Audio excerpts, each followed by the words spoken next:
All right. At this time, it's 1 o'clock. I'd like to welcome all of our subcommittee members and invite them to turn on their cameras and unmute their mics so we can do a quick roll call, see who we got here, at least at the start of the meeting. And then with that, I'll pass it over to Augustin. Let's see. Carol's here. Here. And then Augustin, I had you checked in and voice earlier. Sam. Here. Pamela. I'm here. Great. Andrew. Here. Judy. I think I saw her here. I am here. Great. Peter, has Peter made it in yet? It does not look like it. Okay. And then Corinne won't be able to make it, unfortunately. We try to schedule these so everyone can come in, but that's not always the reality that we are left to deal with in these times. So thanks everyone for coming. We do have some public commenters. We have Jared that's in the lobby as right now, who will hopefully have some comments for us today. But with that, I'll pass it over to Augustin. Oh, thank you. So the comments, I guess we'll do at the end, or how should that work? Let's see, Jared, are you ready to jump in now? Do you have a specific comment that you want to address first, or are you okay hanging off until the end? Hi, good afternoon. Thanks for asking. Having read the agenda, it seemed like there could be questions or comments after each item, and if there was anything that was about a non-agendized item, to save those for the end. So I was just kind of hoping to maybe ask some questions towards the end of each presentation after the LTAC members went. Sure. Okay. That sounds great. We'll check in with you periodically. Thank you. If you can raise your hand too, if you have a specific question to a specific person about something. I think you have a raise hand feature. If you don't, just feel free to jump in. Yeah, I do have that feature, and I'll plan to use it for when I engage. Great. Thank you. Cool. So then I'll share my screen for the working document. Let's see here. So I got comments and some feedback from a couple folks. Thanks again for sending those. Figured we could go through the assignments that Christopher, you outlined for folks, and I guess go over what the changes are. I know that Carol and Judy specifically had some questions about what they wrote and get some feedback from the group. Although first, since mine's up front, but what I was going to do is organize a little bit of the document. I kind of organized it, but I wanted a little more, I guess, feedback on what you thought it should look like. I did put in a table of contents up front that is live. So these are linked to the different sections so that you can like click on one and it'll go to that section. So when I share this document, it'll be easy for people to navigate. So I turned all of the headings into links, I guess, to the document. And as we update this, these will update automatically. So they'll move around and do all that stuff. So it should be pretty easy. And then what I added was this holding time and stability section. I didn't want to make it too specific, like we've been kind of talking about. We wanted to make it a little more general and useful for people. So I said that, yeah, it's important to look at holding time. I think it's a requirement. I do think we should add it to the checklist to have some sort of some criteria or something for it. But I didn't want to say what the criteria should be or how you should do it. So I just put in kind of a general, these are things to look for example, light, temperature, microbial activity, chemical degradation, that kind of stuff. I mentioned that it should be done in the matrix of interest and that you should do a holding time study for the extraction prep, digestion, or whatever it is, and for the analysis, if that's something that would be related to that method, just to keep it as general as possible so it would be applicable to as many things as we could.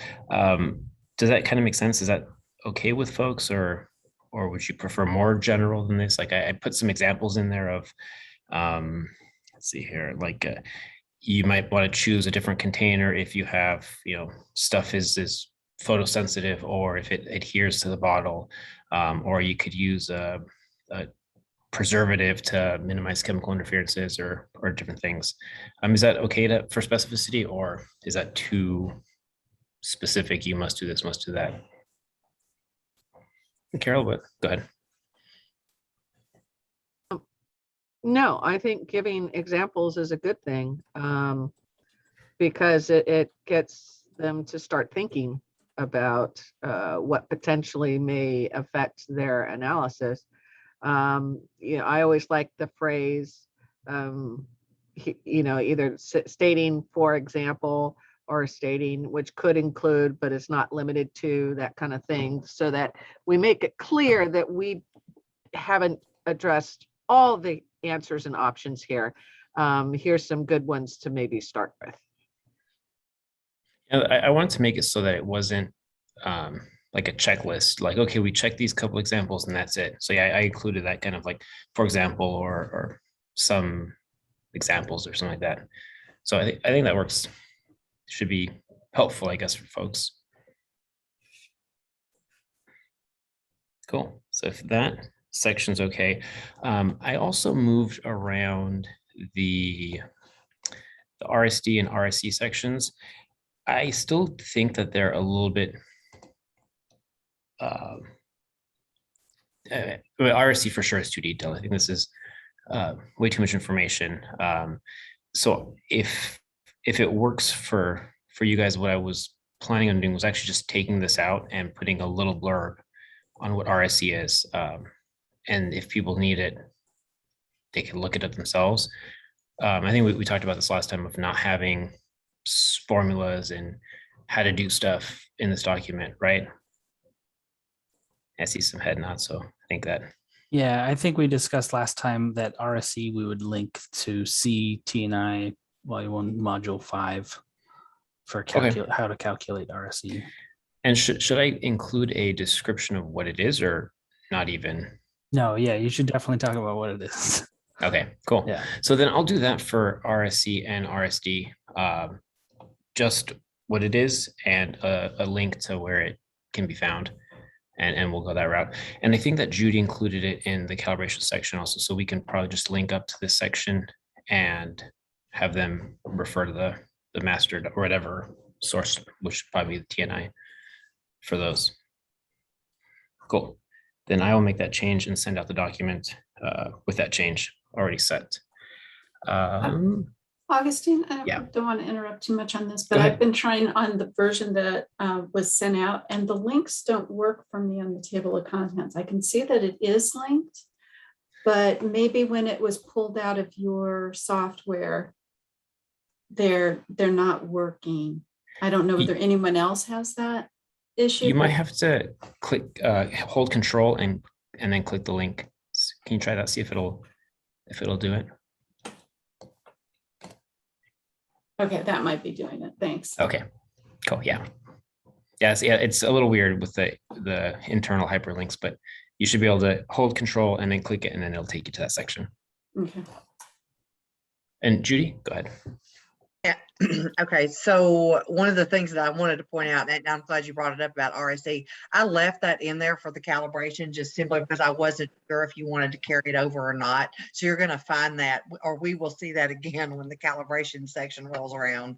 So, but happy to take it out just simply because as already mentioned, I agree that we don't really want a lot of calculations in there. Yeah, that works. I'll take it out and just link it to that one section. Okay, perfect. Cool. Carol, good. Sorry, I just realized that the comment that I was going to make, I can actually address when you go to my update in the mission statement. Okay, I Address think it there. Oh, I guess we have Christopher up next, and then Carol, you're after that. So those are the couple things that I wanted that I added and I touched up. So for my action items for this section, at least, will be to just remove those straight up and send out the document today with those changes made. So Christopher, it's all you for the flow charts that you cleaned up. I think they look good. And the update to the ELAB section. I am going to share my screen first. Cool. Because that way, let me make sure I get the right window here. All right, hopefully everyone can see that. Yep. I hate what it does to everyone's picture and it makes you all disappear. Just I like seeing the faces there. But we talked about kind of making this so it's a little bit less rigid. And so we had on the front here, we had final validated method, multi-laboratory validation study, and I kind of just eliminated the verbiage there to make it a little bit clearer. I also changed that weird linking thing to make it a back and forth arrow to kind of identify that ruggedness testing is there. I don't know if I changed a whole lot on either one of the single or multi-lab validated slides. Just because we kind of said that this is a pretty good flow chart. And yeah, not everything is going to be touched on necessarily all of the time. But in a sense, the general flow is okay. And so I just kind of cleaned it up just a little bit, just tweaked just a little bit of things, and appreciate anyone's feedback. Yeah. On the second slide, can you go to that one? Mhm. I found it a little confusing where the arrows were going from the two meet tabs sections. I mean, I finally figured out that the arrow was up at the top going to Yeah. establish operating conditions and the nose. But if there's a way that you can put the arrows on the nose before they go up there, it just looked confusing. I was thinking that they led one to another. Okay. Other than that, it looks great, and I appreciate the flow chart. Can do. And then this one's clear enough though for the yes and kind of that the way that things meander around there, because I think this one is they're really far away. So yeah, definitely I might just put a little box in the middle here. Might make it easier for flow. Carol? Oh, you're I think you're on mute there. On that same one, do you want to maybe identify that's a holding time and stability study or evaluation or something like that? Because it right now, the way it looks like I'm not sure what to do in that box. Sounds good. Definitely can address that. And I think the major points at the beginning were we want to make sure that it's clear that like you don't need to do the agency may not want to do a full multi-lab study. They may only need the lab who develops it to have some sort of validation for before they roll it out for a single project, single site, or an investigation kind of study. So I think this way it kind of leaves it more of, yeah, however you validate it, however they want it done, that's going to be how it goes through. And hopefully it's a little bit clearer that way. But if it is federally regulated, there are steps to go through. All right. Hearing nothing else, I'll let you share again. And then we'll jump into the other section that I updated, which was the ELAP requests. And I think what we had discussed last time was that this would be flunked way at the end of the document. Just because it didn't make a whole lot of sense up at the front. Because really what this document is for everything that happens before ELAP really gets that involved. Like we can help an agency, give them some consulting advice, help them design an effective study potentially. But we're not really, we don't know what the use is going to be. We don't know what their needs are. That's ultimately what the agency is there for. And so I kind of revised the title a little bit to be post-method development. After you get the method all situated, you request ELAP, hey, I have a method here. It followed this general guidance document here. We're going to have it so any laboratory can use this method or only specific labs can use the method. And this is what we want to do. So I think if you could move that to the end of the document, I think that would kind of tackle most of the things. And I kind of tried to address it at the beginning and then stopped and got distracted because this last few weeks have been crazy over here, especially with me leaving the office in 2 weeks here. So I'm trying to get all of my things done. So I didn't have a whole lot of time to put into the text, but I think moving it would kind of work better. And I hope the title change really kind of makes that clearer. Yeah, I think that works. So I can move that to the end. And I agree. I think it makes it a little more clear and easy for people to understand what it's for. I mean, I guess we can also mark Andrew's comment as completed, as resolved, right? Andrew, I don't know if you have any disagreement with that since you did comment on it. No, I think moving it to the end of the document and clarifying some of the language is key, because essentially of what Chris is saying, it was what my comment was about, is that they're separate processes. And if you're going to go the accreditation route, you know, it's after method validation, development and validation. Cool. Makes sense. Then I will write the result and I'll put it at the end. It'll be the last section in the document. So that works. Cool. Thanks, Chris, for those. So Carol, you're up next. Let me get you to the accuracy. Well, you want to start at the top, which is the Oh yeah, the mission mission statement. statement. Yeah. So I added in some general language, just specifying that this includes commonly required data from a validation package, but does not include all of it.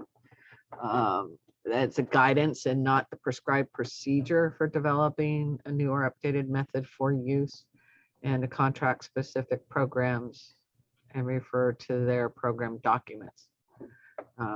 So that's kind of how I clarified what it is not, as was requested. I do have a question that we still have this how to use this document section, which I think is what this mission statement has now addressed. So do we still need that section? Yeah, I added that as kind of a header to all the flow charts. Oh, Which I gotcha. think are on the next one. So yeah. So it's weird because of the spacing on the pages, but yeah, this is the header for this sections on the 3 flow charts. Okay, I'm with you now. It had me a little confused. Yeah, it's weird because of the big gap on this page.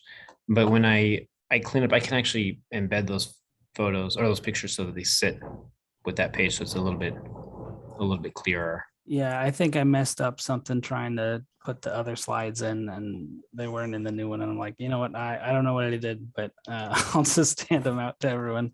It's a little easier, a little bigger to see that way anyway, because they come in kind of blurry. So Cool. So then if we're happy with the flowcharts, I think they're pretty good. If anybody, unless anybody has objections, I'll convert those images and put them into the document and embed them before it goes out.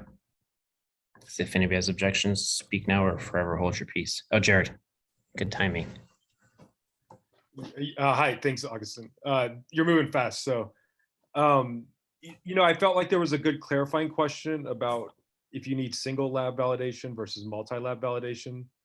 I didn't know if that question, the answer was really represented in the flow chart. I don't know if it's spelled out elsewhere, but if it's for a limited purpose, and again, not as a lab expert, but just kind of having a quaint familiarity with this, and kind of seeing the way US EPA has rolled out their method for PFAS with the single lab validated version this year, the multi-lab validated version next year.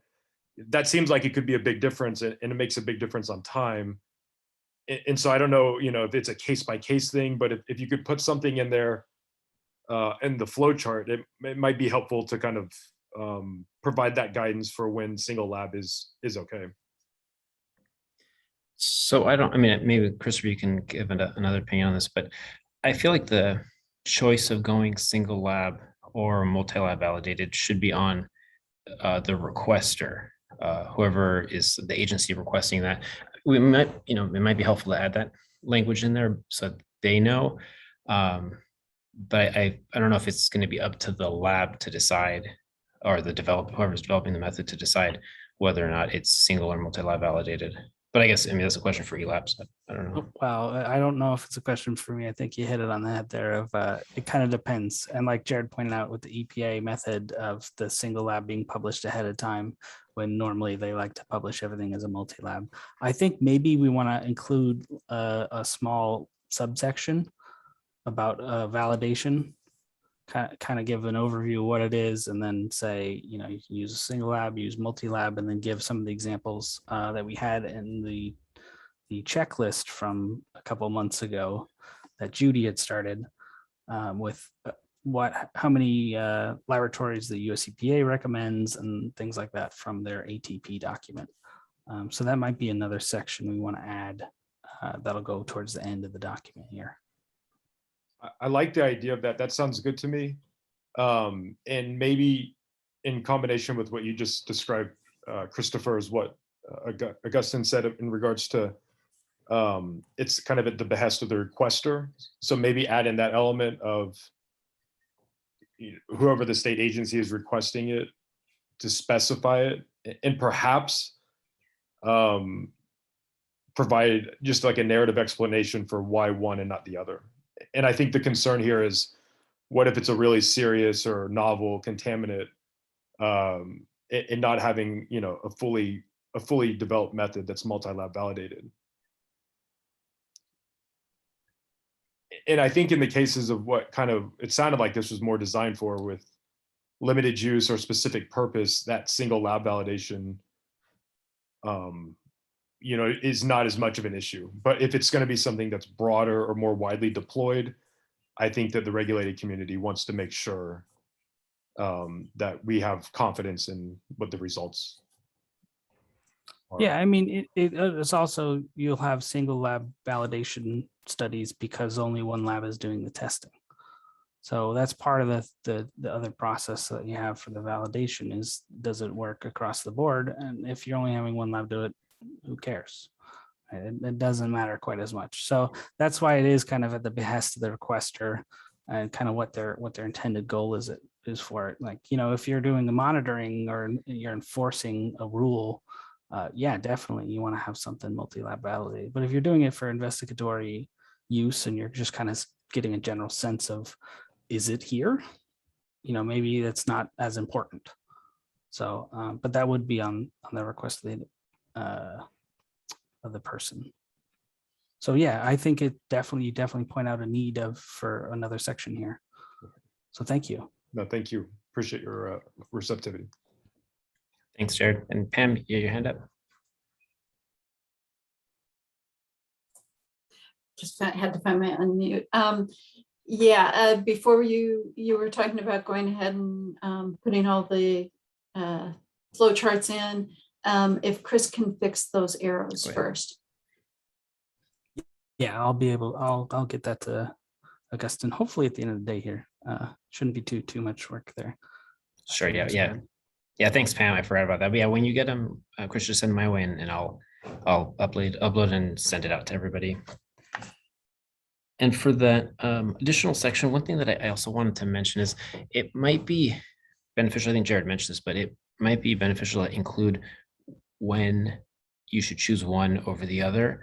Because if it may be if somebody's not so familiar with the method development process or the method validation process, and they say, I want a method for this very unique contaminant for this one lab in this one site, but I want to make it the best method possible. And I want a 10 lab multi-lab validation for it, which is probably not reasonable or even possible, just because it's more better, right? It might be tough. So we probably should include language like that to just so folks know when they ask for those things, I guess.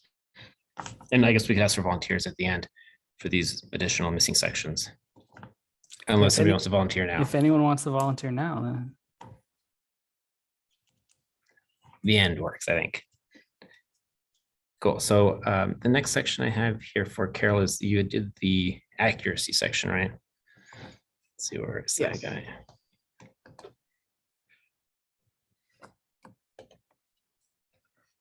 So, I mean, So, go ahead. Yeah, I think it's Uh, pretty good, but go ahead. yeah, so I went along the lines of kind of the direction where accuracy is basically also a combination of bias and trueness. In essence, that's kind of the trend I was seeing in the various references I was looking at. But accuracy is still one of those words that is commonly used, so I didn't want to rule it out. I provided some definitions down in the definition section, and I also included them here. So I talked about the bias, I talked about the trueness. I did take an excerpt from ISO 5725, which talks about the trueness of a property or of a method. It did talk about aspects of what to look for in determining trueness, and where bias can arise from. And then various limitations that can be associated with trueness in this section. So I looked at radiological, biological, toxicological, chemical, different references, and they all tended to have this same approach as far as their accuracy section of their validation documents went. So it seemed to be broad enough to work for all the different testing methods that we're trying to get covered.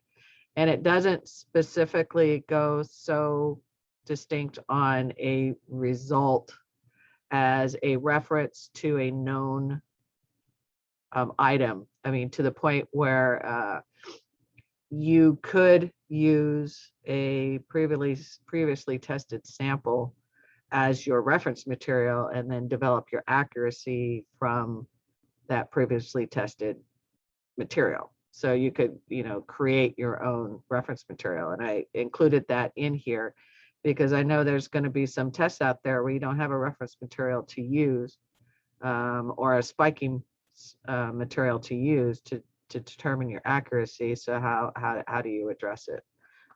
So that was pretty much the approach that I went. I wasn't exactly sure how to incorporate the table that was made because I went in a very broad general term. And this is kind of specific to what things should be. So I'm looking for any sort of guidance, any sort of suggestions and guidance on how we might want to try to include this table if we still even want to include it. I mean, I would vote for not including. I think Andrew made the point here that, these should be framed as example or guidance recoveries. And I agree. I mean, I think if we put something like this, some folks might say, well, the document from LTAC says this, so you must do this. And I think we kind of want to avoid that if we can. So unless anybody objects, I would vote for removing this table and using the kind of the language that Carol put in there instead. I don't recall exactly where this table came from. This is from an EPA document, or go ahead, Andrew. I think it's from, from the ATP. Is it? Okay. Yeah. Yeah, and that would be I know my comment was basically that you don't want to reference this as like an absolute, but more of as an example or like these are like, I don't know, the industry standards of what you would use or something like that. The only reason I would keep it is it gives them a starting point or a framework. If you're an agency, that are trying to determine what needs to be included in a validation package, and you're going to ask a laboratory to include certain acceptance criteria, this might be a starting point that you could start with, or at least have those discussions. And I don't know that, all programs would maybe have this starting point or framework to begin with to request that. So that would be my only reason to include it. Judy, go ahead. Yeah, so I agree exactly with what Andrew just said. One of the things that it's same thing with RSE and some of the other things that we'll see throughout this document, given a starting point kind of gives a place to refer to for anything that we're trying to do. So if it is truly a new method or a new technology, understanding what the industry standard is or what's been accepted over the years for the different programs, I think will go a long way into helping people as they move along through a validation process so that they have something to compare to and refer back to. So one of the, and I say all that to say, when you go from matrix to matrix to matrix, and these things here are more from the water program, but if you look at SW 846 and some of the other references that are out there, you'll see that the acceptance criteria is much different. Same thing with clean water with NPDES and same thing with DOD. If you look at some of their standards, the acceptance criteria is all over the place. And this is what we see, or at least in my opinion, as a good place to start. Doesn't mean you can't deviate from it, but it kind of helps give a comparator for other people who may not understand this type of process. Yeah, I think that's a good point. Pam, go ahead. I think if we include it, we cite very specifically what the reference is on this, and that we make it very clear that it's for example only, because I don't like these criteria, honestly. I don't think they're relevant to TNI. I think they're probably outdated. I'm not sure that these are really examples that we want to provide, like the IDOC. The way I read it, like for the organics, they want you to spike at 2 times the MRL plus or minus, and then have a 30%. Well, that's not TNI. And that's part of my concern on here is not sure where this criteria came from to be able to use it as an example. Yeah, if it's relevant to current right is what it meant. Yeah, no, if the reference is correct down at the bottom there, I think it's for drinking water, which would make sense. If you're doing drinking water, you can get away with that. But if you're doing clean water or wastewater or ambient water, you have all sorts of things that I don't know if you'd be able to meet those. Yeah, and I think TNI is like 4 times the RL for the IDOC, so it's not even the right range. Yeah. The only reason why I like this table is for the column on the left. And I think Carol did a great job on kind of, when I went through and kind of fudged the formatting just to make sure I was reading everything right, because something happened with the formatting there. But when I was reading it, it's very good. But I think what we want to do here is we want to say these are some parameters that you would use, kind of like I think with the RSE, Rsd, one of the other section had it too, of like, these are the things you want to look at. And so what you want to do is you want to make sure you're not getting a bias from your blank. You want to make sure you're not getting a bias from extraction procedure. So use a surrogate or an internal standard or things like that. And so that's where I see those coming in. Rather than I agree. Go ahead. No, go ahead. I agree that it's a good format of the table that should be populated, just not necessarily with these values. Judy? Yeah, so just real quick, and I understand where Pam's coming from and agree with her to a certain extent, but the other part of this is I didn't understand that this was going to be brought strictly to TNI standards.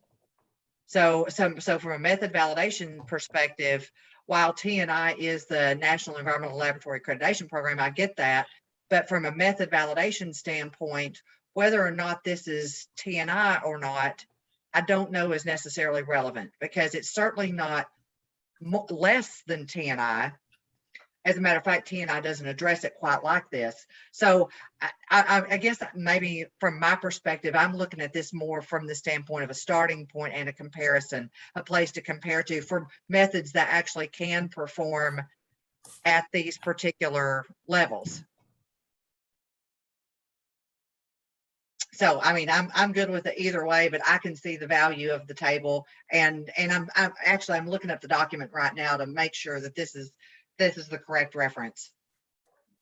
And my point is, California now is following the TNI quality systems, the 2016 quality system. So, in some of these cases, we're talking about existing methods that are being updated to make them more efficient. And in some cases, we're talking about things that would eventually fall to maybe a California ELAB accreditation.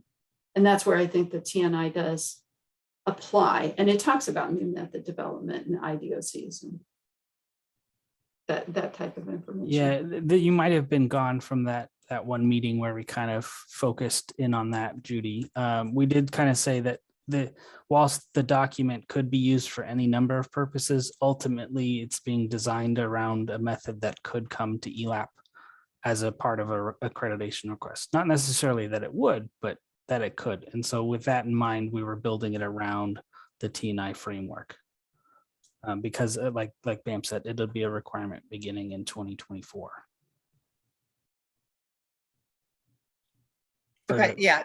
So okay, so I don't disagree with that. So please don't get me wrong, and I do understand that this is for TNI accreditation. What I'm saying is this isn't less than TNI is my point. It's kind of like when you look at a government requirement. If you're a state agency, you can do something more or more stringent. You just can't do something less. This is more stringent, and it does go in the document. I did look it up. This is the correct document for it. And you're right, it is drinking water. But I guess my only point is I can live with it or without it. It doesn't go against TNI. It's actually stricter is where I'm going with that. And this isn't criteria for that matter. This is a starting point that gives a relevance to something from the standpoint of analytical behavior, not because it fits within a criteria of a certification, but because it fits within a criteria of a scientific test. That's the only thing I'm trying to say. So I'm not denying that this should meet TNI at all. I do understand that. I just didn't think that we were staying with the exact criteria from the standpoint of whether or not it was a little more strict or not. So that's my misunderstanding for not getting that part of it. And Carol, you've been patiently waiting. No worries. I wanted the discussion to go on. I see, okay, this is kind of a direction that I would like to go. And I'll have your comments on it. Yeah, I agree with the parameters. I like the idea of making suggestions such as if you're going to be monitoring for organic methods, if you're going to be monitoring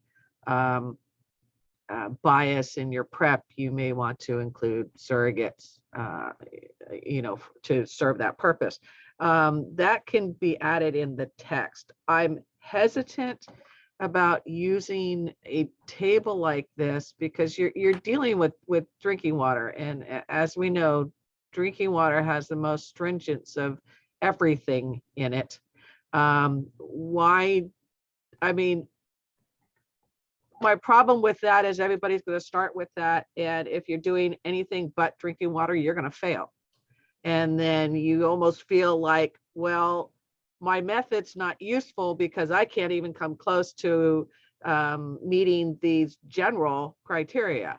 I'm more inclined to, in the text, to say to look for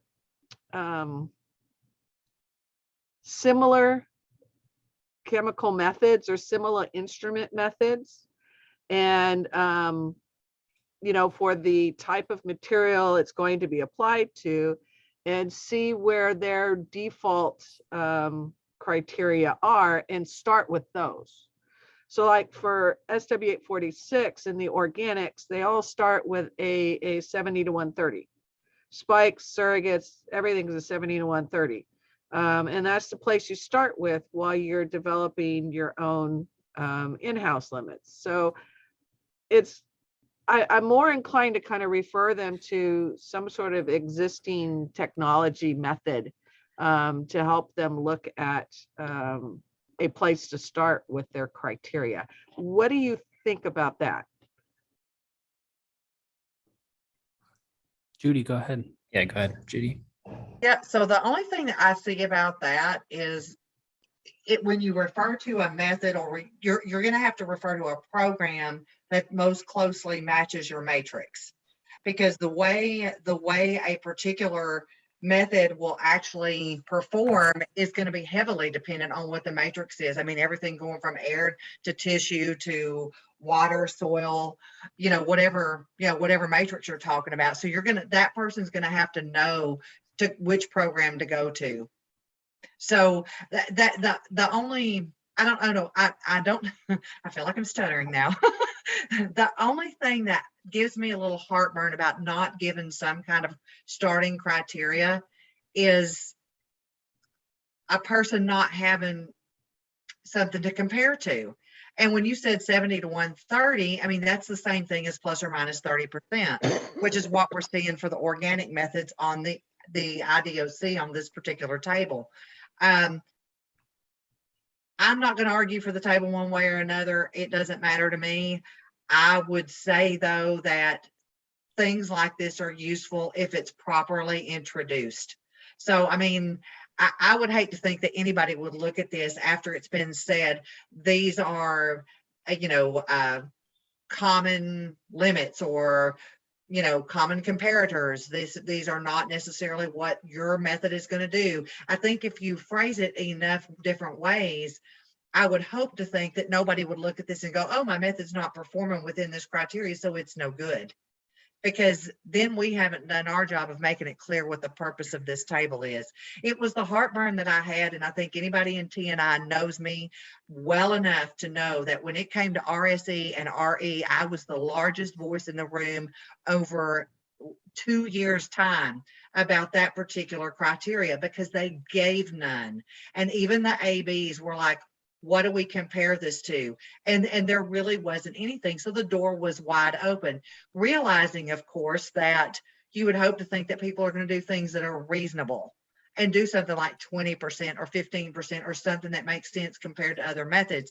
But the reality is there was no criteria put in there. And so it was left kind of open. And that caused a lot of angst for a number of people, especially those of us in compliance. Because to leave something wide open was not a good idea. So when they wrote the guideline for it, there was some suggestions put in there, and that's merely what I think these is suggestions. They're lines on the road that if you can stay in between them, you're doing great. But if you have to cross the line or go in the ditch ever so often, that's okay too.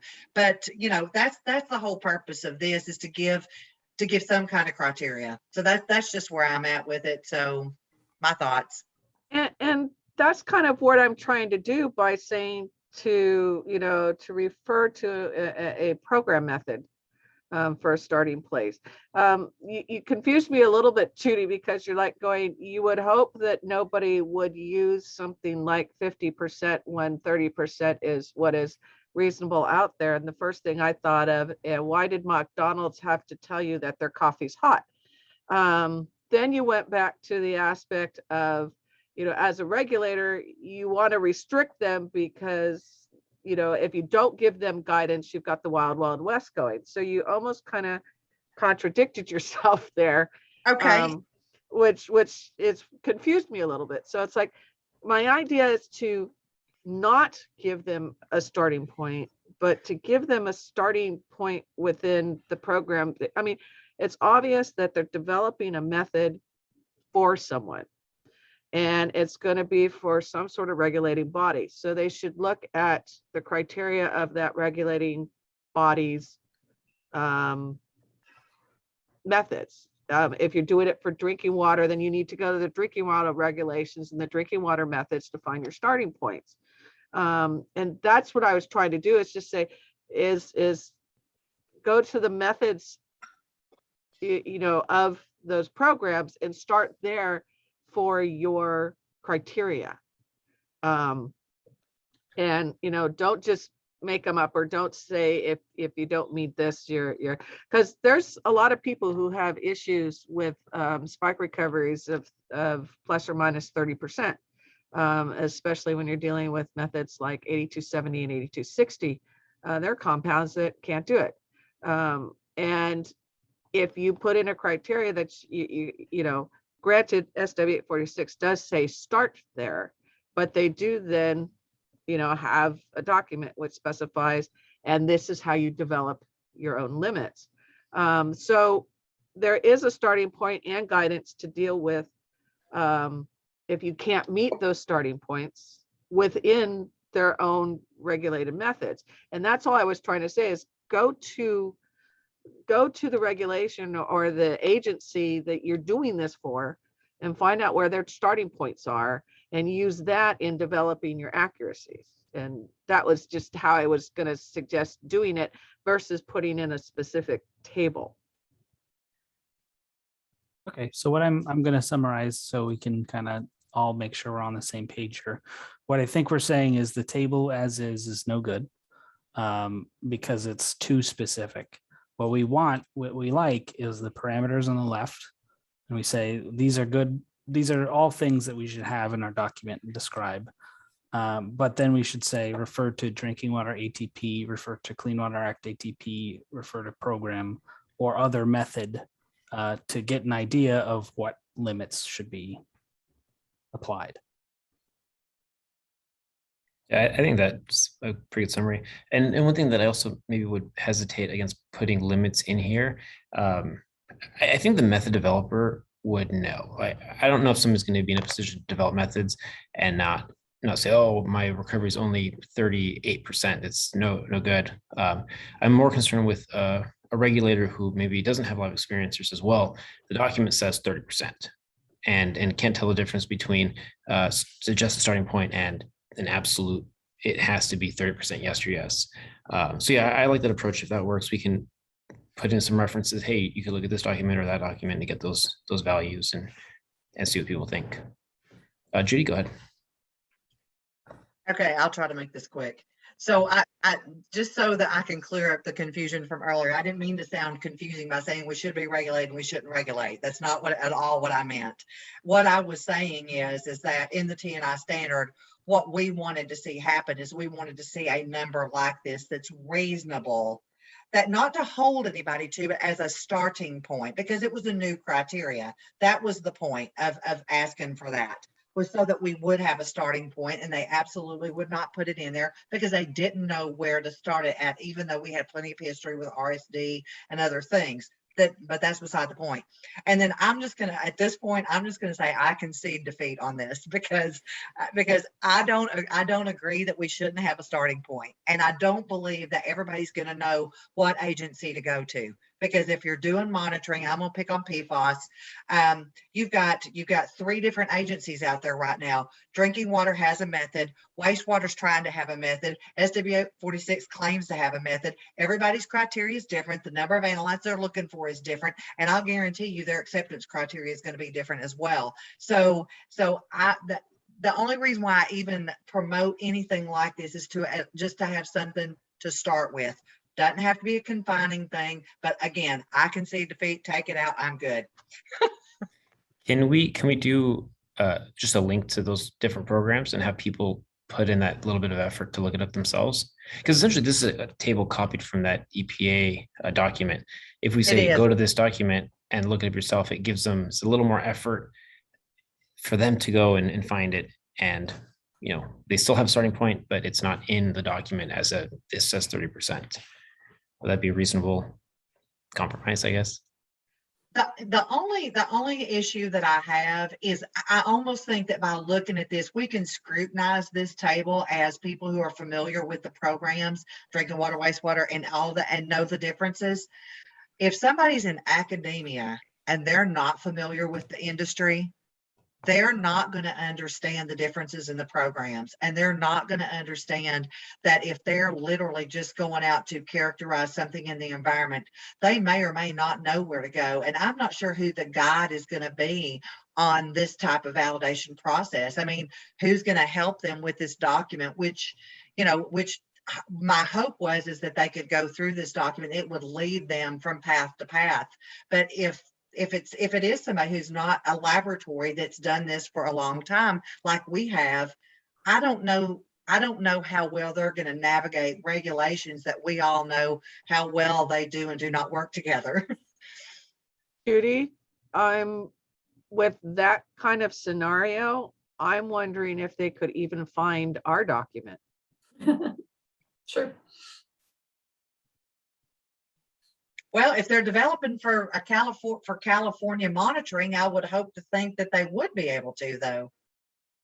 Well, they'd have to find LTAC or ELAP first, which they might True. not. They might not. We frequently see that they don't. Right. That's So- a good point. Yeah. So in this, the heartburn that I have about the criteria is that it is drinking water and it doesn't represent the rest. So, I'm okay also if you don't want to like point to these sections where you say, here's the drinking water criteria, here's the clean water criteria, here's the waste criteria. And so that we can see that they do change based on the program. But I think that that's going to get possibly beyond the scope of this. That was my concern. And so, like kind of what I was thinking originally was that we say, this is drinking water criteria, just put it out there and then make a note saying, if you have another matrix or you have another program, you need to go look for that criteria elsewhere, but this is drinking water only. And make it very clear the limitations of the values that we're given. I'm okay too qualifying it as drinking water, because from what I've heard, the Division of Drinking Water likes the US EPA's ATP and likes all of their specific criteria and wants to meet all of those for any method that they're going to use. So having it in there is also okay. But I think what we need to do before the next meeting, before we really get a firm yes, no, should this be here or not, is kind of describe the parameters that we had before and say, hey, you want a method blank because X, you want surrogate recoveries because Y, you want IDOCs because Z. Have that little narrative and then say, for reference, here's drinking water taken from citation, however we're going to do that with footnotes or whatnot. And here's what their table of recoveries. Because what we do want to have, and we've talked about in our mission statement too, is we want to have at least a good recommendation. And if we're going to say, here's a recommendation for drinking water, I think that would work as an example. And I agree with that. And I think if we clarify it, it works. But one thing to remember is drinking water does work. They do have their established procedures. So if it's a drinking water method, it shouldn't even be coming to this document. I mean, it should only be going to the ATP, because that would be the only method that would be approved for a true drinking water.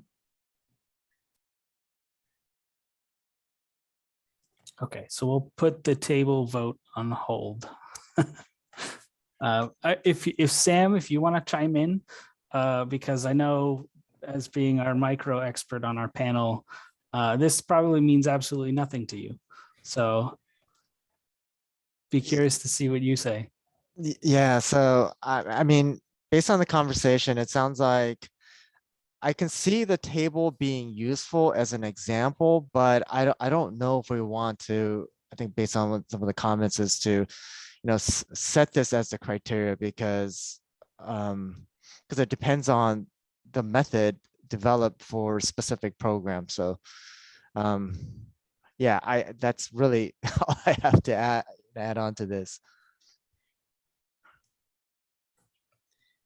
From the discussion, I have some definite ideas on how to move forward with the table and the parameters. So you know, I am willing, granted, I'm not a voting member, but I'm willing to table this for the next round to give me an opportunity to try adjusting some additional language. That'd be great if you don't mind, and we can finally decide on one of these at the next meeting. Yeah, Cool. because I potentially have maybe two different options, and I'll put it in great big letter. Option one, this language. Option two, this language. And we could look at you know, possible options and where we might want to go with it. I can do that. Cool. That'd be great. Thank you. And I think the next section we had was Sam's blurb on sensitivity and selectivity. He made a little change to that guy. Let me bring it up. That was actually the part that I revised. Oh, Was this for the qualitative test? yeah, methods? the qualitative one. The Sorry, screening. Pam, I'll get you the next one. Where was Sam's? So they were combined, yeah. Yeah, right there. Yeah, this is the little blurb that Okay. Sam added. Yeah, so I wasn't sure if the verdict was to add the qualitative tests to screening. So I just added it on there. And so feel free to chime in afterwards whether you think it's appropriate to add this on or not. But in terms of qualitative test methods, you know, look through all the documents that we have, and generally like presence absence methods are used for drinking water programs.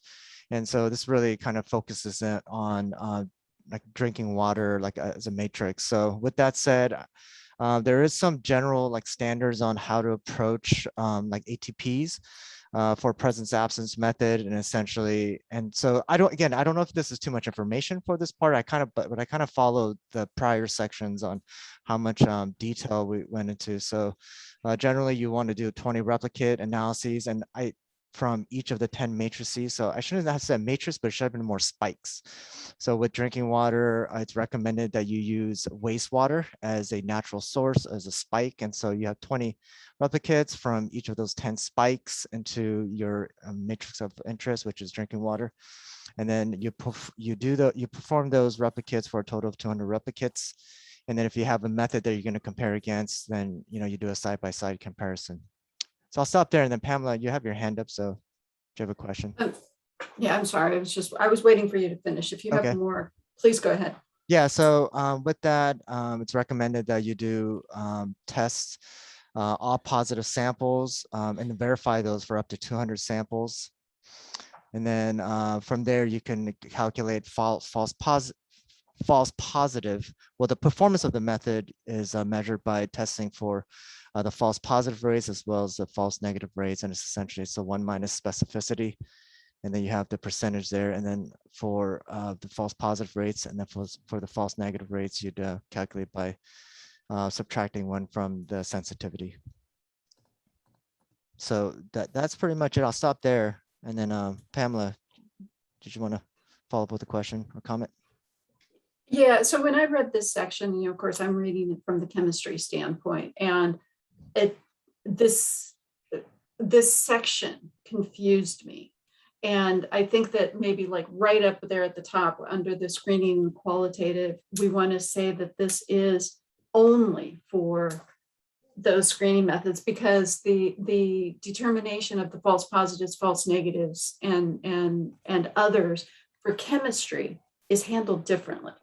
So this really doesn't apply. And so Sam, I wasn't sure whether with what you've done, I get that you're focused on that, but I have a feeling that this whole section was microbiology, because like how that is for chemistry doesn't apply. So thus, should all 4 of those sections be included, or just the last section that you've added?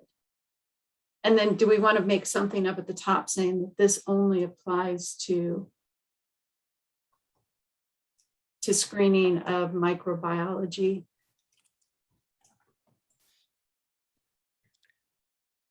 I mean, yeah, sorry, go ahead, Sam. Go ahead, Augustine. Yeah, I agree. I mean, I obviously have the also perspective from the chemistry side, it probably won't apply too much to a screening method of a chemical constituent. So yeah, if we could identify this as micro or specific to non-chemistry, because it could maybe apply to like microplastics or toxicity or anything like that. Maybe it's helpful to mention it that way, but yeah, I do think that Pam's right. It's pretty specific, and it's not. I would hate for somebody to apply this or try to apply this to a chemistry screening method, I guess, because it'd be tough.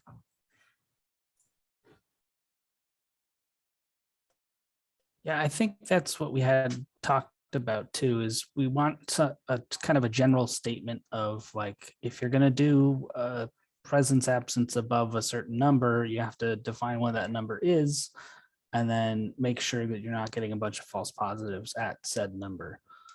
And that kind of fits in with the qualitative for presence absence for bacteria. I think what the problem we have with this section is that it's too specific. It's got too many examples. And I think what we really need to do is kind of boil it down to a narrative description of determine false negatives, false positives, and your detection limit. Because like Sam said, with the 200 replicates for EPA for drinking water, and really you don't use presence absence for anything other than drinking water, because ideally there'd be nothing alive in your drinking water. So I don't know how much we really want to include it, because you're going to do EPA's ATP process anyway, because it's for drinking water. So I'm kind of at the point where now I'm questioning, do we want to have this at all? Is it too complicated? Is it something that's better left out? Yeah, I mean, I think that'd be a decision of the group. I agree. It seems very specific. A lot of examples, a lot of, there's specific language that might not be applicable to what people are going to use this document for. But again, I really don't know. I don't know if we can capture everything that people are going to do with this document. So I don't know, it's tough. I think it'd be hard to say, yeah, for sure remove it, because it's never going to happen. But I don't know, maybe it will. I really don't know. What do you guys think? What's the opinion of the group? Pam? So if it were chemistry, sorry, just kind of get back to that. I think the terminologies that we would use are kind of in TNI, and it would be like the negative controls and the positive controls. And those are in TNI. I don't think that we need to reduplicate those. But and that's maybe part of what's throwing me here, is these terminologies, calling it the false negatives, the false positives. We look at those in the MDL studies, but we don't call it that from the way that this is set up. So maybe just a statement up at the top that's saying, for chemistry or others, referring to TNI for the positive and negative controls and sample specific controls, which I think that's even kind of spelled out for micro some. But yeah, I unless it's really applicable to the micro, I'm not sure that we do want to go into the detail of saying, we want 20 to 50 samples, because that's a whole heck of a lot for chemistry. We're going to do it based on 7 reps at the beginning, and that's going to be our number. So I don't know, Sam, is it taking away from what we need if we take out the specificity, or just call it micro? I think if we just call it micro, it should be clear to me. But if you feel like if there's going to be some confusion from someone who's going to read this document that, oh, I can apply this to chemistry methods, then yeah, maybe we can consider removing it. But as long as we specify that it is for a micro method, I don't see it as there being any confusion. Or maybe non-chemical. Or non-chemical, right? Yeah, because it might be used for things like microplastic or toxicity or something else on that terms. I like that non-chemical, because yeah, I was thinking microplastics as well. Like, well, you want to know what's not plastic. You want to make sure you're not counting those. So yeah, okay. So change this title to non-chemical screening and qualitative methods, something like that. And then maybe change it from bullet points to more narrative and sort of say, see US EPA ATP for drinking water. Cool, I could do that. Did you want me to put in that narrative best I can? Or Sam, do you want to make that into a like a couple paragraphs instead of bullet points? Sure, I can do that. Cool, thank you. Sorry to volunteer you. for No, that. it's all good. Thanks. Thanks. Cool. So the next section, I think, was on Judy's calibration section. Let's see, where did that go?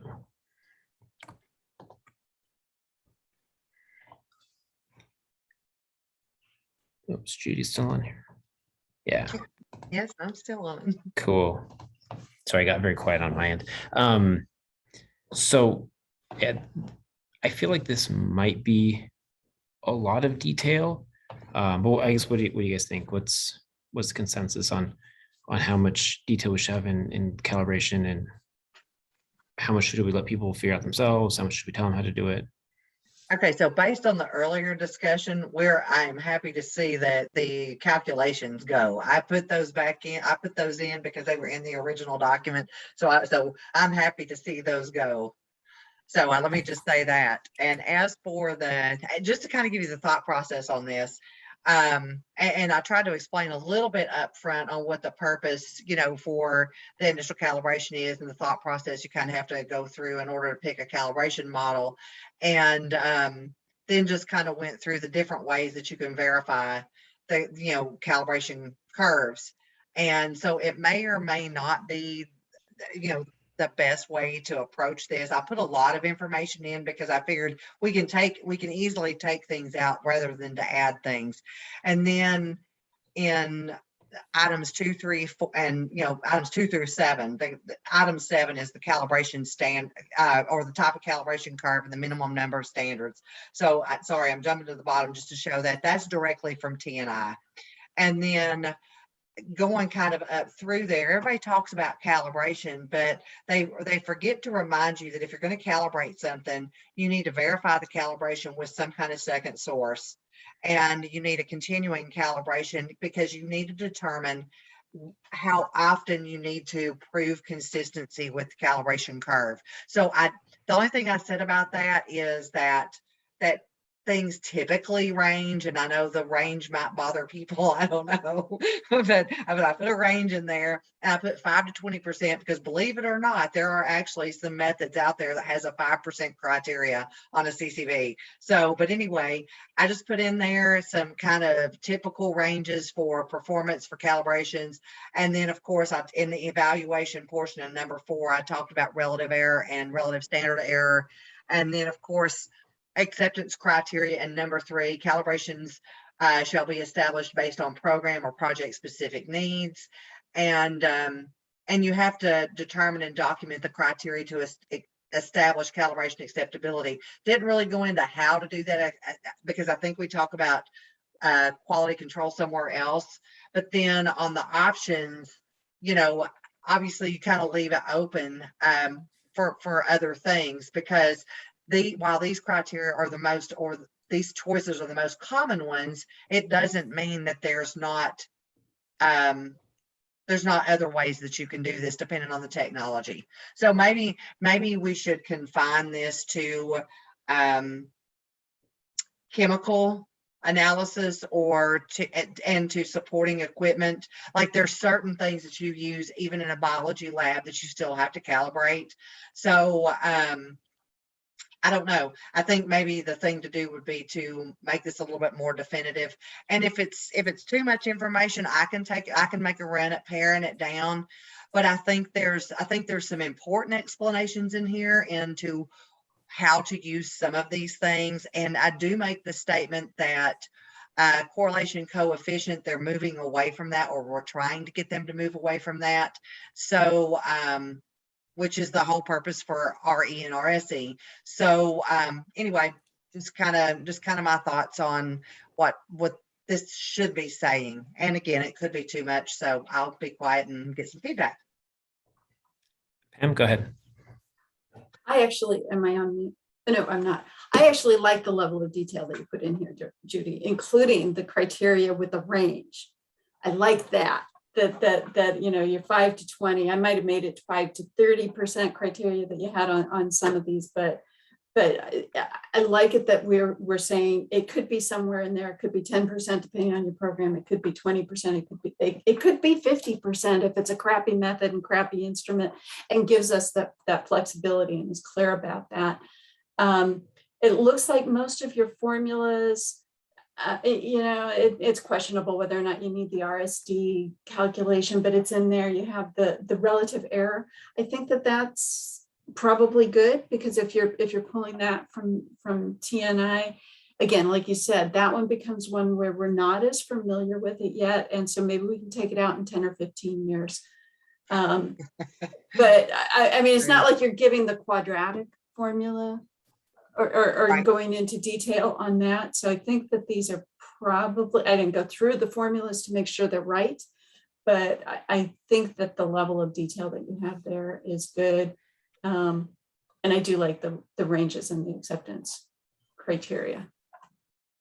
Oddly, and a lot of the information came from, I paraphrased or summarized some of what was in the TNI guide. So the chemistry committee did a really good job. So I was the chair of the LAS when all of this came about.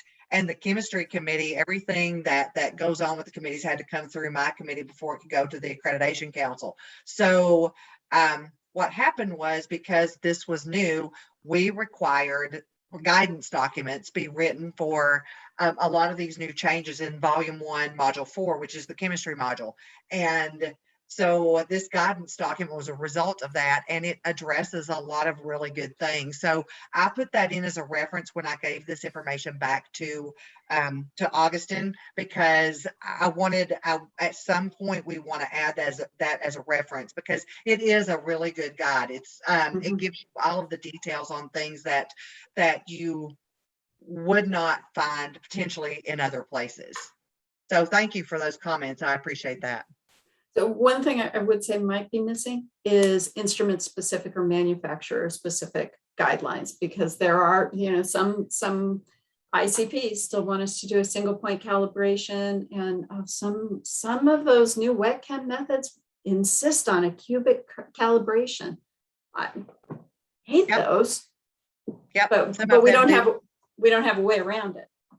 Right. Yep. Some of the FIA methods actually specify quadratic. Which we all know quadratic is not the first choice or the preferred choice for calibration, but there are some instrument manufacturers that actually require it, which I think is, like you said, amazing. The quadratic I can live with. The cubic, well, that scares me. That too. Yeah. Yeah, so I also, sorry, go ahead. Oh, I was just gonna say more praise for Judy, because I think this captured everything. I think that with the formulas there, I think we can probably cut formulas out, like we mentioned earlier. I personally, I like seeing them because it is an easy step-by-step walkthrough. But speaking for regulator colleagues, they might look at this and just kind of glaze over and kind of ignore what it says. So I think maybe just paring it down and saying, for average response, use relative standard deviation. We recommend less than 35%. Here's kind of a blurb of what it is. For everything else, that kind of thing. But other than that, I think it's great. So yeah, I agree, but more praise for Judy. I mean, this part especially is awesome. I think it's totally helpful for folks. I also, like Pam said, really like the range, say typically range from this to this. So it gives people, flexibility to work with, and doesn't say it must be 5% or it must be 20%. So I think that works. And for the Formulas, I mean, yeah, I agree with Chris. I like seeing formulas, but I'm probably on the nerdier side of average. So, it's probably limited. Not too many people would like that. But could we just reference the section in wherever the other section is for RSD and RSC, which will have the citation. So, like Chris mentioned, if RSD would recommend 35% or whatever it is, see here for how to calculate it, and then it goes to the section, and that section just points it to the citation, so we can not have that in the document if that works. But yeah, I think it's great. I think it's very cool. Andrew, go ahead. Just a quick question. I think this section's awesome as well. Definitely enhance what I had attempted, was not even close to this. So thank you so much for taking the baton on this one. Just a quick concern that maybe we just need to highlight at the top, that I'm not sure all this, and I may be wrong, Sam might be able to jump in, but whether or not this is relevant to like PCR calibration curves, or even like bioanalytical tools, which the recycled water policy is targeting as well. So there may be some limitations of where this may apply. Yeah, and I think that's a comment that you had, saying that it's got to be, maybe not applicable for other things like radio and bioanalytical screening as well. I mean, those are going to be, radio for sure is already a thing, and the bioassays are coming up, and it just will be different. So perhaps we can include language up top, just like we did or we're going to do for the micro section, saying this is applicable for chemistry type measurements, but for other things, may not apply. I don't know if we can include information on calibrating for bioassays or microplastics, or things where you're not going to have a calibration curve for microplastics, because it just won't apply. Which is not to say that people can omit this as like, oh, I don't have to calibrate my instrument, because maybe it's an instrument calibration. You want to make sure that if it's an IR microscope, that it's, properly calibrated, it's picking up the right, frequency where it's supposed to.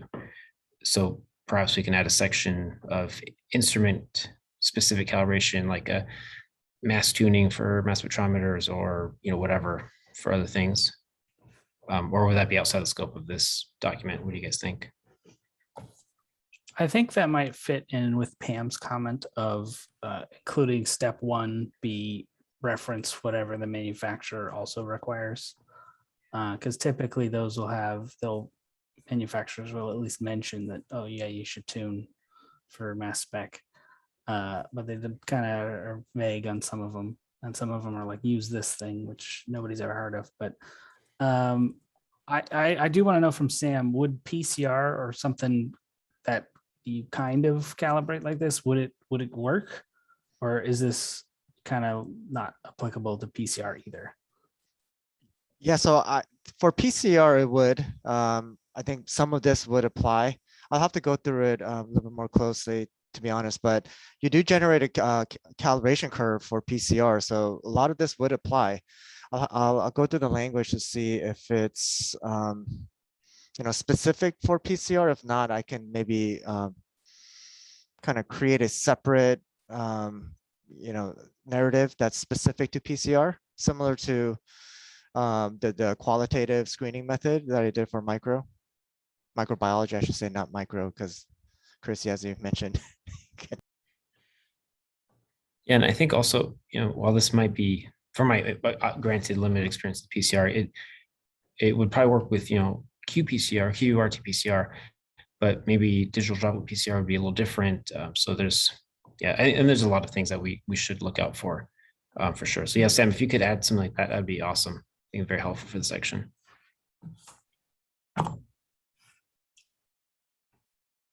Judy, go ahead.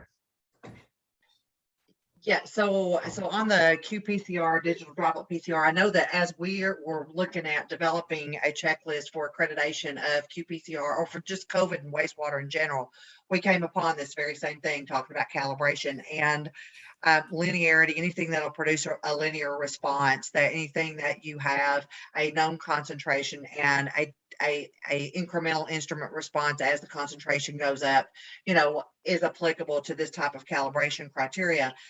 However, this also kind of goes back to, even if this is applicable, at some point with this type of this type of consideration, you are going to be looking at existing methodology. So you will be looking at what exists currently, or you would hope so, for qPCR or digital droplet PCR, so that you have that criteria. So you'll have criteria coming from existing methods, and you'll have criteria, going back to Pam's comment, coming from the manufacturer's suggestions on these sorts of things. So if something in this doesn't quite meet or quite satisfy the need for that type of technology, you should know it immediately, because you're looking at something that has already been established for it, or that the manufacturer already has out there. So I don't think we're going to be able to do this perfect. And I think obviously the linear response, I think, would definitely apply. I think some of these other things wouldn't, but I'm going to leave that up to Sam because he's the expert.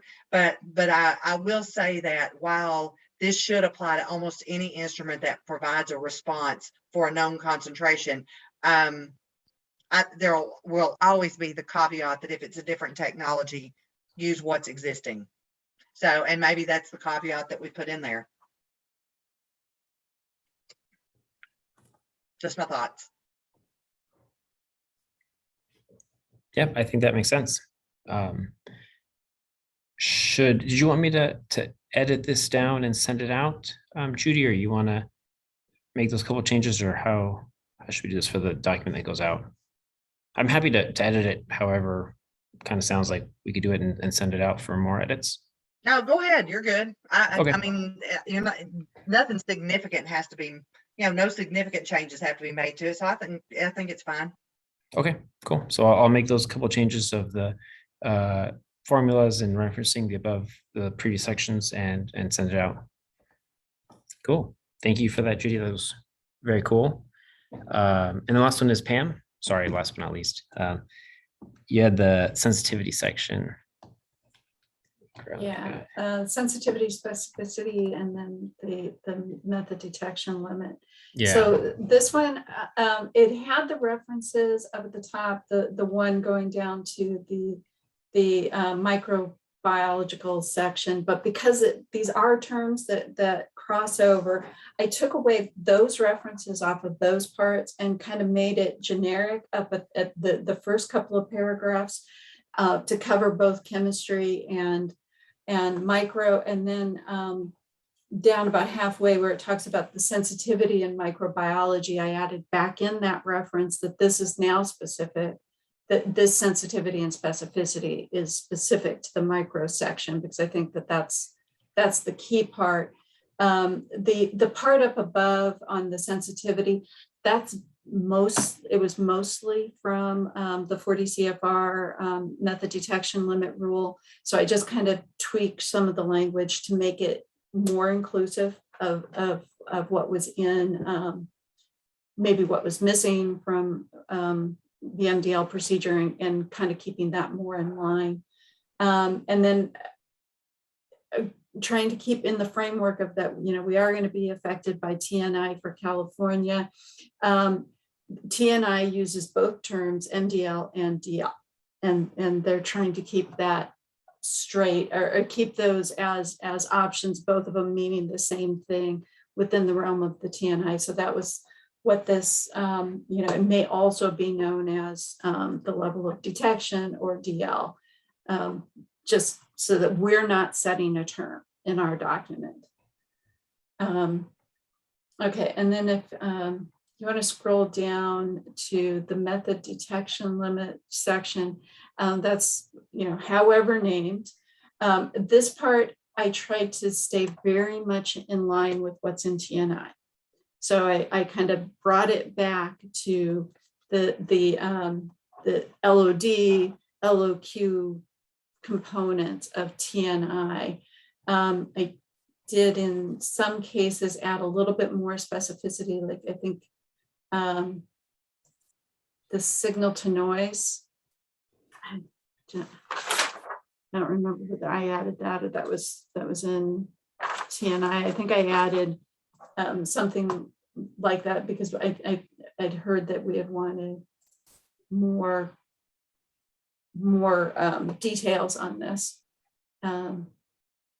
Sorry, my screen is doing strange things here, distracting me.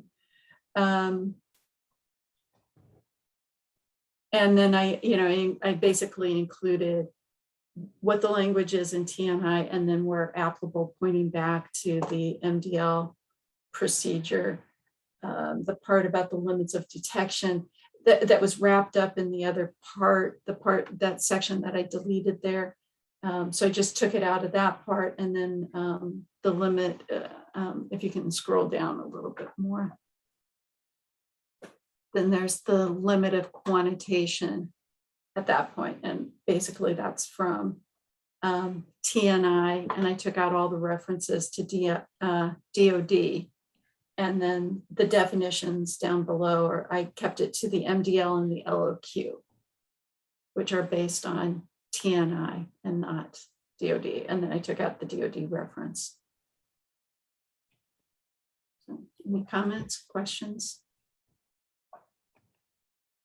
That's a lot of new verbiage, I know. I think it looks good. I like keeping it. I think it's a little bit specific, so it has things people can work with, and it's useful. So I think it's good. Judy, good. Yeah, I just want to say kudos to Pam for taking this one on. It is not my favorite subject and was one of the most controversial changes made to the TNI standard. So yeah, kudos to you for even dealing with this one. I just typed. I pulled it from TNI. Did you look at the guidance document as well? I didn't, no. Okay, I well, missed them. Richard and team, along with Valerie Slavin and a number of other folks, actually wrote a very good guidance document on this part of the standard. So that document's out there also. So the two guidance documents, one is for calibration, and the other one, it was for this part of the standard. So Okay. we might want to use that as a reference as well, because the guidance document is very well written. So anyway. Just Okay. throwing that out there. Yeah, and I did include some of it as far as like finding the ions and the retention time and the specificity, which is missing in TNI, but I just kind of added that from DOD, or not DOD, the MDL procedure. So, okay. Yeah, and somebody had asked for the technical basis for the lowest concentration minimum reporting limit. I don't use that. I'm not familiar with it. I added it as a reference, what I could find, but I couldn't, all I could find was the calculator, and that it's not fully implemented at this point. You know, it was how to use the calculator, which was like a 40-page document, and why it was relevant, but that it's not fully in place. So I figured I'd put it out there and you can do with it as you want, but I didn't think it was immediately relevant to this document. Yeah, I agree. I mean, I think it's maybe in the future when it's an official part of all EPA methods, we can include that, but it's burdensome for sure. And and the document to use it is very tedious, and using the calculator is tedious. Doing the work is tedious. So yeah, it might not be relevant for this, especially if it's going to be a single use method for, not even multi-val, live validate or anything. It might be overkill. Yeah, but maybe to Judy's point, we can have the guidance document from TNI. Yeah. And I don't know that reference offhand, Judy. Yeah, Judy, if you could send it to me, I could include it here. Yep, I'll send it to you. Cool, thank you.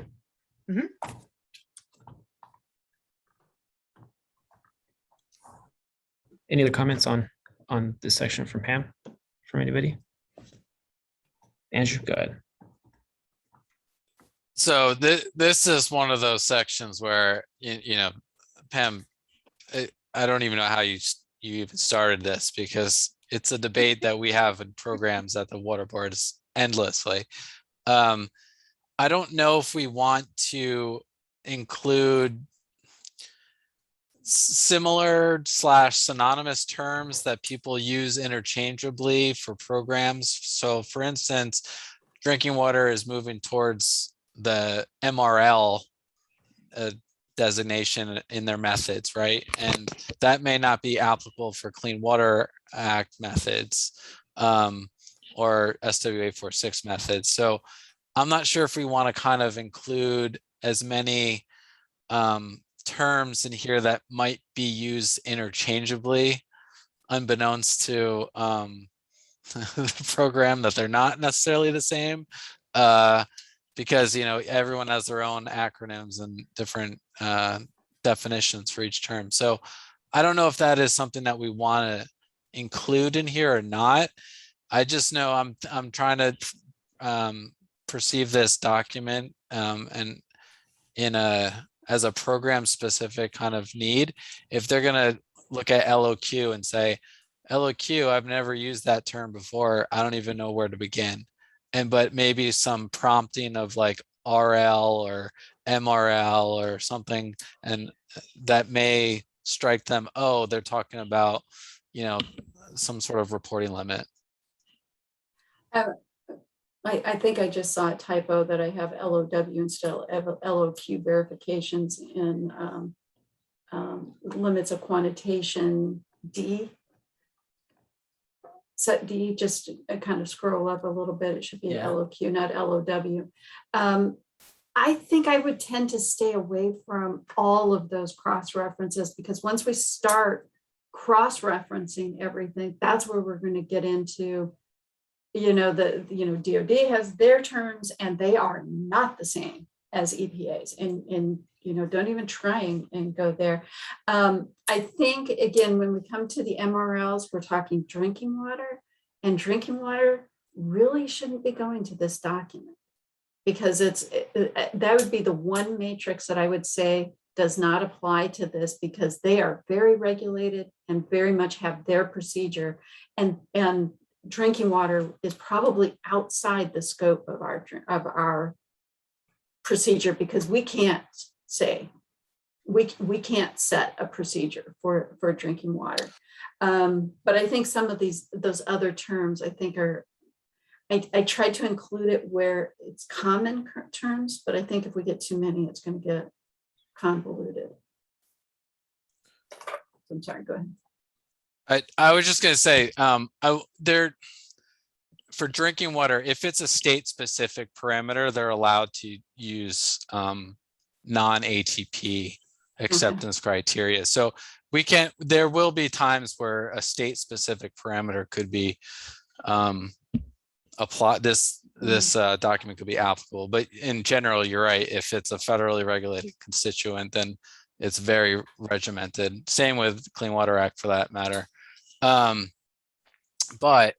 I'm just trying to think of kind of moving down the line, some of the databases that we use.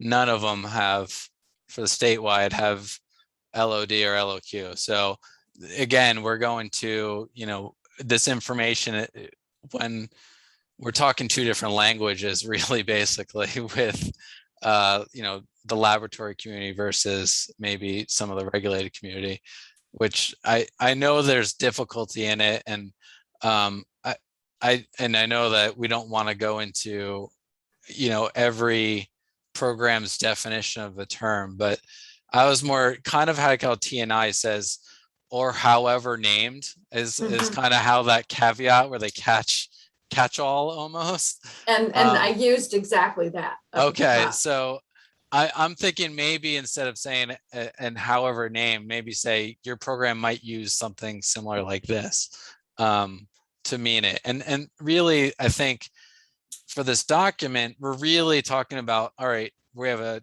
detection limit, and it could be a specific detection limit and a specific procedure, or and a quantitation limit, and there might be a specific procedure to determine those limits. But in general, they're all classified into, one's a detection, one's a quantification limit, and at some point the method has to determine those.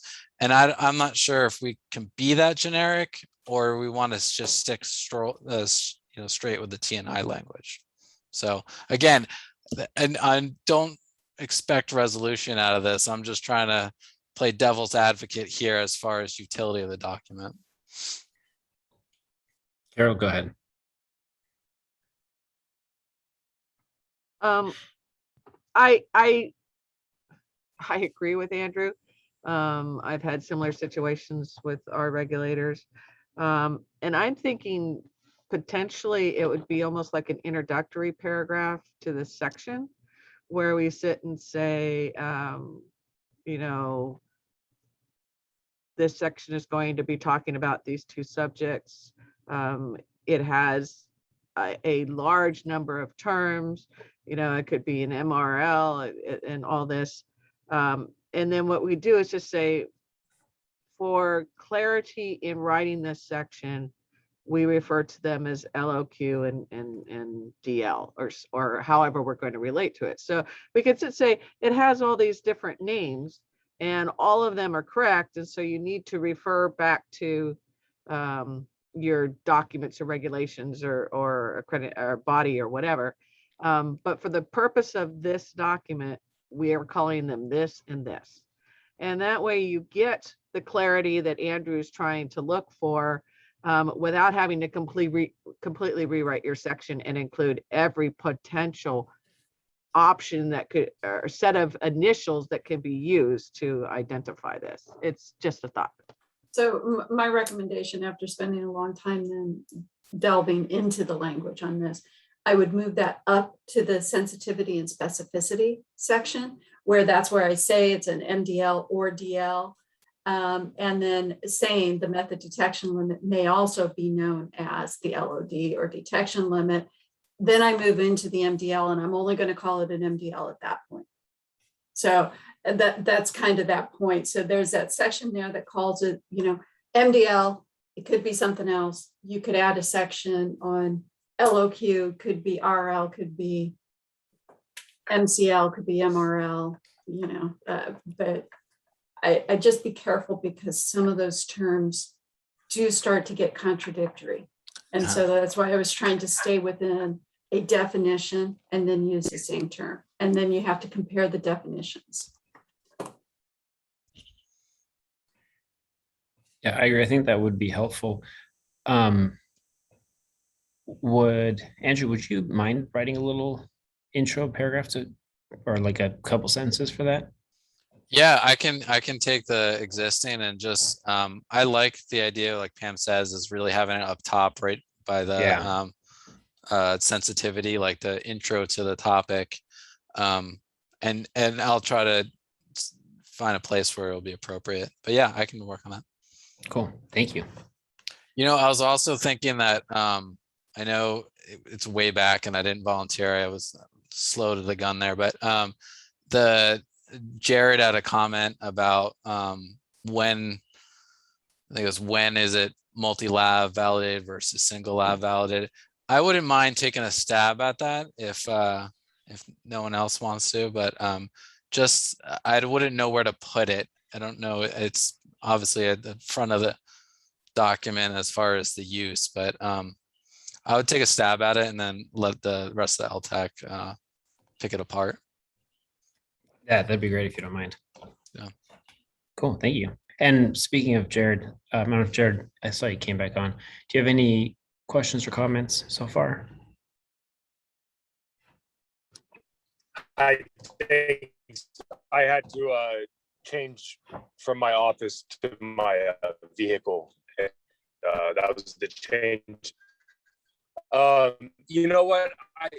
The kind of lingering question I had wasn't substantive, but Andrew touched on it. And so the processes for this document, and it sounds like it'll go to LTAC. You know, I think I don't know if after LTAC reviews it, if we could request a more broad review after they kind of put their stamp on it. I don't know how essential that is, but I do feel like given all the work that USCPA did, their own respective documents a couple of years ago, and some of the differences in just the nature of these documents, it wouldn't necessarily be a bad move to kind of a little insiders who are following LTAC or ELAB, you know, but making sure other people know what's kind of going on and opening it up. But beyond that kind of overall question about process and review, I don't have any technical issues. And I really appreciated the dialogue and just hearing the exchanges. It really helps me understand a lot of these issues more. So thanks a lot. Cool. And Chris, I don't know if you can give an opinion on that review for the document or the process. I mean, it's not only mine, it's everyone here. And so I don't know how, I guess, let me rephrase that. I don't know when you want to get a whole bunch of public comments, because I think the goal here is to have people comment on it when possible. So I don't know if you want to have a period of time in which we send out a draft and say, hey, this is our draft. It's still a draft, but if you want to comment on it, now's a good time, and then we'll edit it and adopt them into here. I don't know if you want to do that before we take it to LTAC or after we take it to LTAC and have it be part of the public comments that the full LTAC committee weighs on. So I'll leave that up to the group here, but Pam's got her hand up, so I'll pass it over. Yeah, I think we kind of discussed that in the past. We kind of need to get to a finished product, I think, and so it may be better to get to a point and then knowing that it is going to be a living document. And as soon as we start getting comments, we have the next draft. But if I think we need something sooner than we need perfection. Yeah, I agree. So then it sounds like we want us to be done. And when we put it towards the full LTAC committee for them to vote yay or nay, that's when we say, hey, we know it's a living document. Please provide comments for round 2 or comments for full LTAC to consider and say, no, go back. And these need to be fixed right away. Does that sound like a good idea then? Yeah, I think that'll work with how we're doing this. And it'll be good to get that feedback for the next version of the document. That's Cool. That's helpful to understand. I'm sure you will, but just make sure there's adequate time. You know, I think like at this point, if you're going to have that open public input, kind of maybe beyond LTAC, 30 days is often not enough, or given how full other, just the dockets are in everyone's portfolio. So another consideration, having more time is helpful. And to that end, I think getting all this input really lends itself to the success of this tool, and making sure it covers all the bases it's capable and designed to. Judy, go ahead. Yeah, your hand up. Yep, and I agree with what was just said. I also just want to kind of throw it out there that part of the process is getting a similar group of people to look at this so that they can find any showstoppers, because I mean that's what we really want to hear, is we want to hear those things that absolutely would prevent this document from moving forward. So I like the idea of soliciting some comments from the full committee, and also making the point that it is a living document, and I think it will change over time. And so, especially once it gets into use. I mean, once somebody actually uses this and kind of tests it out, there might be some, revision 2 might be right around the corner, so, it just depends. I mean, it's amazing how different something is when you actually put it in play and actually use it. I think that works. So I think that this is the end of the list of action items I had from the last meeting. Chris, you added a couple things that we needed to work on for the next draft. Stuff like the checklist, kind of putting this all together. Maybe set up some recommended limits. We kind of already talked about that. Should we do one more run through of this draft and then start putting together that checklist? I feel like the checklist has got to be last, right? I think we're at a point, and I might be speaking up because I'll be out for a while, but I think we're at a point where we can start. We'll have a small group of folks work on the checklist that'll go with this section. Because really what we have, thanks Judy, we have that huge checklist from the beginning, and that was our starting point, and we've kind of meandered towards this narrative description, and I think we've captured most of everything that we wanted to. And so I think the checklist now would be paring down what Judy had before and making it into a check the box or fill in the blank style document that would be attached to this one. So I think we could do, speaking from, I think memory, is we have the ability to have 4 people work on the checklist at once. And that way the 4 of them can set up a group, meet until the next meeting, and then provide the checklist for everyone to discuss at that point. Because that is less than the quorum of the members here. Because there are 9 of us, so that would be 4. So that way we don't have a majority. That works. Does anybody want to volunteer for that? Judy, okay. I see Judy. I could also do it. I could organize meetings and put it all together. That's 2. We can have 2 more.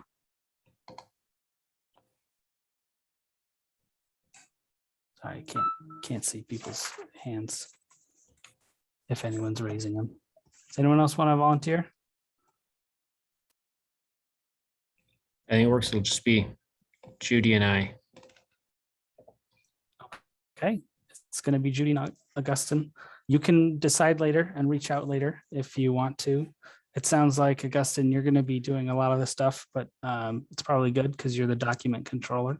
So you'll be able to roll it into the next one after you get all the updates from the folks who have volunteered for stuff. And I can go through who's volunteered for what real quick based on what notes I had took and make sure that I've captured everything. That works. I'll stop sharing my screen so we have all the cameras up. That sounds good. And Jen has graciously said there's no other public comments. But before we do that, I know Jared's got a spottier connection now that he's on his phone. Jared, if you have any last public comments that you want to add, more than welcome to. You know, since I was invited to, I'll just reiterate my appreciation for the work you all are doing, and I know it's a big lift, and it's on volunteer time, so we appreciate the hard work and like the products you're developing, and we'll look forward to how they're getting used. Thanks for everything. Great. Thanks for that. So I have mainly from Jared, but a great comment for including kind of an overview of validation and when you would pick single lab versus multi-lab. Andrew's volunteered for that. He kind of asked where should we put it, and I think it's probably closer to the end of the document, but I don't think that's a hard one to debate after you have something written there, Andrew. Okay. Yeah, I was actually thinking the front, but maybe the back. I mean, what I'll do is I'll draft a paragraph or so, and then I'll send it to Augustine, and maybe you can find a good home for it. Sure. Or we'll debate it then. I don't know. I mean, I guess it's a living document, so we can always move it around. Yeah, that works. Okay, great. And then you were also going, Andrew, you were also going to add something for MDL and LOD and LOQ and all the fun word soup that all of the state programs here at the state use. Just because you have a pretty good handle on who uses what. So that's on your list as well.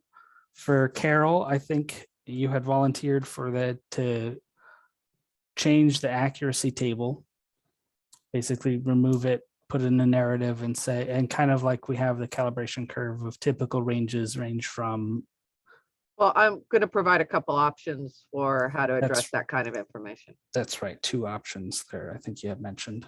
Yeah, I do have a question. Did we ever address, because I was looking at the last list that we had, did we ever address the precision section? I know at one point we were all supposed to take a look at it and throw in our thoughts, but I don't know if we ever addressed that. Yes. I think I wrote something for precision. Okay. It's a small paragraph, but if you want to take a look at that as well, just make sure that it sounds kind of okay. Yeah, And that's going to include the RSC and Rsd kind of little blurbs as well in that section. Yeah. Yeah, I haven't gotten to yours. Yours is quite long. You're basically moving everything around. And then Sam was going to take on the screening qualitative, mainly micro focused section and kind of revise it to be a shorter narrative rather than the specific do 200 samples kind of deal, and point out that it's only supposed to be for micro use, or it's really designed for micro use, but you may want it for non-chemical such as microplastics or other physical properties, I think would be a good way to put it. That's that on page 1. And then Augustine, you were going to monkey with the calibration section just to clean it up a little bit, and then the general kind of moving through. Oh, and then I have another line item here for Sam to go through the calibration and kind of compare to see if PCR or quantitative PCR falls under that category as well. And then Judy and Augustine are going to be working together on a checklist. I think it'd be great if we could get up to 2 more people volunteering. I'm sure you guys would appreciate it. Just having some other faces around there. I would, but like I said, I'll be out. And Kind of, for me, it kind of depends on when our next meeting is. so Because I have a major deadline at the end of October, so I wouldn't be able to help out till after October. I'm kind of on that same constraint also. I'm not available in October. So I'm available beginning November 15th. So I was thinking sometime that week, the week before Thanksgiving, generally speaking, is pretty slow for most folks. So I was thinking we would get a meeting in the 15th through the 19th. That also gives plenty of time for folks to work on the checklist, plenty of time to revise the few little sections that we needed to do. When is the full LTAC meeting, the next full LTAC meeting? I'm not 100% sure of, actually. That is something that I do need to speak with other folks to find out exactly when it is. Yeah, and I thought that they had a presentation to the board soon, and that we were supposed to be presenting then. The board is pretty focused on water availability to the drought. So getting anything on the board that doesn't relate to water availability is a little hard. And that I'm not sure on of when ELAP or LTAC would be presenting in front of the board as well. Like I said, their priorities are kind of urgent.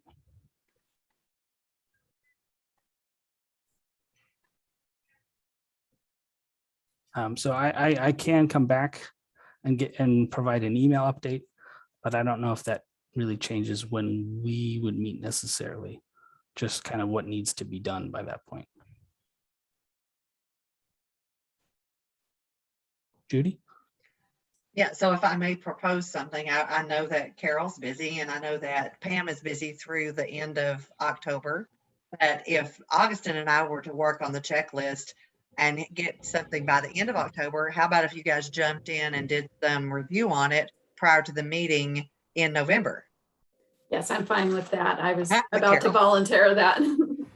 Okay, good. Okay, so I'll put Pam and Carol as the other 2 folks on the checklist. Fortunately, that's going to be it, just due to the Bagley Keene requirements and having things, but everyone will have the opportunity to see it come November. So That works. Cool. So Judy and I, we'll work on the checklist and get some draft by the end of the month. Yeah, and I think I'll see you next week anyway. Oh yeah, we can work on it in person. Yeah, there we go. So is everyone okay with the week of the 15th, generally speaking? November? Yeah. Yeah. I mean, I'll send out a poll again because those have been going well. So I get an idea. Okay. All right. That's all I got. I got some notes. I'll do my usual subcommittee action item list that I think everyone has been enjoying, Yes. or at least Yes. appreciating rather than Yeah. enjoying. It's very helpful. So yeah. I'm not sure how much enjoyment you get from having extra homework aside from everything else that everyone does. But okay, well, we have 5 minutes left if anyone's got anything else. I'm just gonna pop in really fast, Chris, and embarrass you. I don't know if everyone Uh-oh. knows why you're gonna be out, but is it okay if Uh-oh. we share that? Sure, go ahead. Chris is getting married. I am. So want to wish him Yay. happy tidings and congratulations. Yeah, so I'm gonna be pushing all this work onto Jen, and she's gonna help coordinate the next meeting to make sure that that it's announced appropriately and everyone gets all of the items ahead of time, things like that. So, Absolutely. So look for emails from me too. Congratulations, Christopher. thank you. Congratulations. Thank you very much. All right, with that, I think have a good Monday Yeah, and rest of the thanks. Yeah, week, thank you. Yeah. Y'all Thank too. you. and we'll Bye. see you in Bye. November. Yeah. See ya. Thank you. Thanks, everybody. Bye.